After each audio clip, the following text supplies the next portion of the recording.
I think we've probably always known intellectually that children have an innate spirituality, but I don't think that it's become anything really concrete. At least it certainly wasn't for me until recently, when I began getting these letters, and I was just in awe of what was being described here. And that's how I began to hear stories about imaginary friends. Now, pediatricians have known for years that children create these things. They need a friend because they're lonely, because their older brothers and sisters have gone to school, and so they'll have somebody named Margie who will come and sit at the dinner table with them or something. And everyone kind of patiently pats them on the head and thinks, well, this'll be over soon as they get older. It will be over soon, but I think that the Margies might actually be angels that are with them for a time.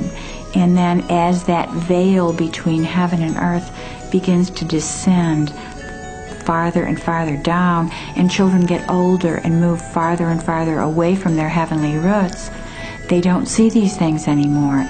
They were bringing something of heaven to earth for a short period. George's desire to heal did not limit itself to Sarah. Debbie and Sarah and Helen came over after George had appeared to Sarah. And we were sitting around the kitchen table visiting, and it was just kind of an awesome experience to begin with, because we would talk to Sarah and ask her questions of George, and George would respond, and it was just, it was really an exciting period anyway, or time or event. But when we were sitting there at the table, Sarah, you could tell she was listening to George, and she'd kind of look off, and she kind of nodded her head, and she said, "Annie, come here." And they got up and left the table and went into Annie's room and closed the door. She had done so much for me, and I had asked her, is there anything that I can possibly do to let you know how much I appreciate you?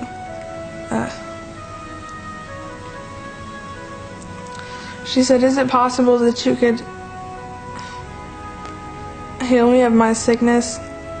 She's constantly sick all the time with allergies, and she's had pneumonia a couple of times, and asthma, just everything you can name. The last 2 years, she seemed to have gotten worse as far as the fatigue goes, and was actually on homebound through school. She couldn't even make it at school. And this lasted for about 1.5 years. She would be sick with bronchitis. She'd be well for about a week or so. Not well, but she wouldn't have the bronchitis, so she would still be extremely tired. And I called George into her room, and we just sat and talked for a while, just to get her comfortable with him. And George said, tell her to put her hand beside her. And she did, and he put his hand on hers. And I said, let's just pray, and we did. Sarah told me everything he was going to do, then just relax, and he did it, and he just, put his hand on me. I don't know what he did, or, what he said, or how he did it, but, all I know is he put his hand on me, and then it became better very quickly. The homebound teachers that had worked with her was just like, well, especially one in particular, Myra, she had tears in her eyes, and just this, what happened? I mean, this is just wonderful. She's doing so great. And I could just look at her with tears in my eyes and say it's been a miracle, because it has been. It's been an incredible miracle.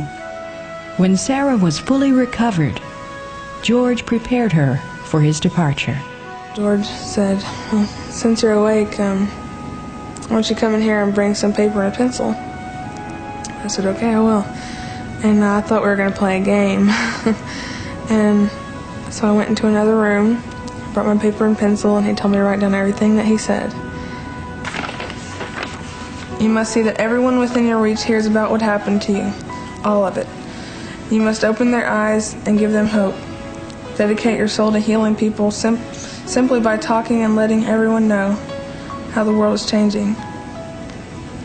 You'll begin to get responses Ideas will come, solutions to problems will appear, and the people will send you letters suggesting and supporting you. Some people will be negative, but these are the people that are harder to reach. Don't let them discourage you. You have proven to be strong, and your family as well. I know you can get through this, and when you do, you'll come out even more strong than before. You're the mouth that they will hear because you are a child of God and a child who can bring hope to God's people. Please stay peaceful and one with God. I have to thank Him as I have to thank God that He did for Sarah so many things that for a time I could not do. And she told me George was gone, and it was like a death of somebody in the immediate family. It was like the death of somebody that I had been close to all my life. And I didn't know whether I was feeling all the pain for Sarah and thinking how she must feel just devastated, or whether it was just my own self missing his presence and knowing that he wouldn't be around the same way anymore. I think everybody has their own personal guardian angel. And it's really amazing to think that there's somebody just for me, somebody that God sent just for me. And that's what I always think if I ever fell down. A noticeable side effect in those whose lives have been touched by an angel is a profound change in their sense of priorities.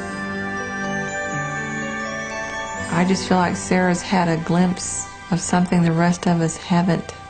And so it's changed the way she looks at everything and everybody. She sees what's really important. Faith is the one thing that people should have, and you can't just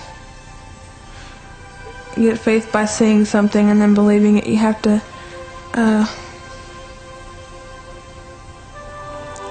have doubts first and then come through, and you have to learn by other things, and trust is another part of faith.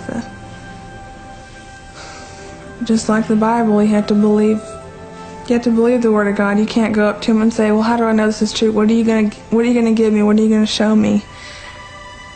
This is a world now that people have to receive something before they believe anything. Everything revolves around what you're going to get before you give anything. And I think it should be the other way around. We want to be happy doing things together, not gaining things together. It's not the house, it's not the car, money, but it's how many wonderful, good times can we have together.